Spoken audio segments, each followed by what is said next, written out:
വളരെ സന്തോഷമായിട്ട് പള്ളിക്ക കുടുംബത്തിലെ ഏറ്റവും മൂത്ത സന്താനമായി ഞാൻ വിലസി വാണിരുന്ന കാലത്ത് എനിക്ക് വില്ലനായിട്ട് കടന്നു വന്നവനാണ് എൻ്റെ അനിയൻ. ചേട്ടായി എന്ന് അവൻ എന്നെ സ്നേഹത്തോടെ വിളിച്ച കാലം എനിക്ക് ഓർമ്മയില്ല.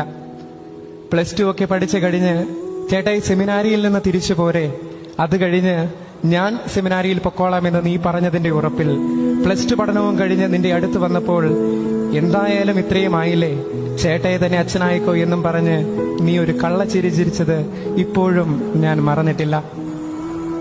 ചുരുങ്ങിയ 10 വർഷമേ ഞാൻ അവന്റെ കൂടെ സ്നേഹിക്കാനും കളിക്കാനും തല്ലുകൂടാനുമൊക്കെ ഉണ്ടായിരുന്നുള്ളൂ. എങ്കിലും ഒത്തിരി നല്ല ഓർമ്മകൾ അവൻ എനിക്ക് നൽകിയിട്ടുണ്ട്. 5ാം ക്ലാസ്സിൽ പഠിക്കുന്ന നിന്നെ വിട്ടിട്ട് ഞാൻ സെമിനാരിയിൽ പോയപ്പോൾ ചേട്ടായി കൂടെ ഇല്ലാത്തതിനാൽ വിഷമിച്ച് നിന്റെ മനസ്സിനെ ഞാൻ കാണാതെ പോയിട്ടുണ്ട്.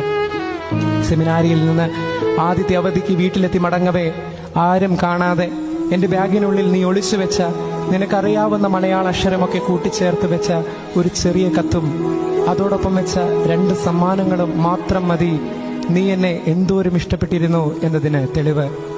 അതൊരു നിധി പോലെ ഇപ്പോഴും ഞാൻ സൂക്ഷിച്ചു വെച്ചിട്ടുണ്ട്. ഒന്നുമില്ലാത്ത അവസ്ഥയിലും പ്രതീക്ഷയോടെ നാളെയെ നോക്കിക്കാണുവാനുള്ള നിന്റെ ഊർജം പലപ്പോഴും എനിക്ക് പ്രചോദനമേകിയിട്ടുണ്ട്.